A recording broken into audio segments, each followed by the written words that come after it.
One thing I'm conscious of is this variable name that I gave here. So it looks like a nice name. It is a fine name. It's fine. But however, back up here in my original HTML page, index.html, I give the ID name this current status. Will it make a difference? It probably will. So I'm going to change this to maybe something like status check. Right, nothing major. Let's move on. So it's just called status check now. That's sound.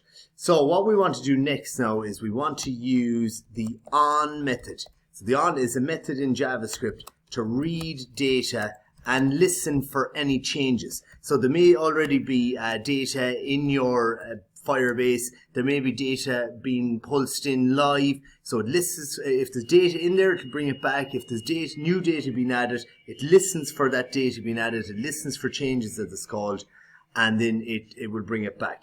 So I need to provide some required arguments in here as well. And what we're going to give is status check.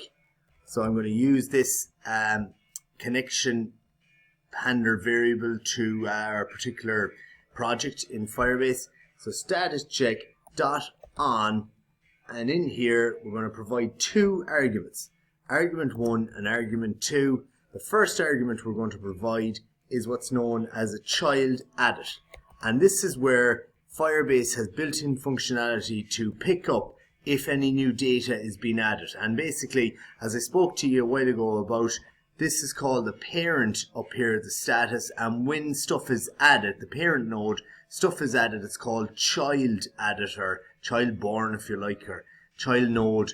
So in our case, you get your child added, and that's an actual keyword in there to listen out for any new data being added. And when that new data is added, or existing data, we want to take a snapshot of it. So imagine you've got a camera, and the camera takes a snapshot of that data. And what we need to do now is we need to create a, and we'll see you in the next video for the next piece.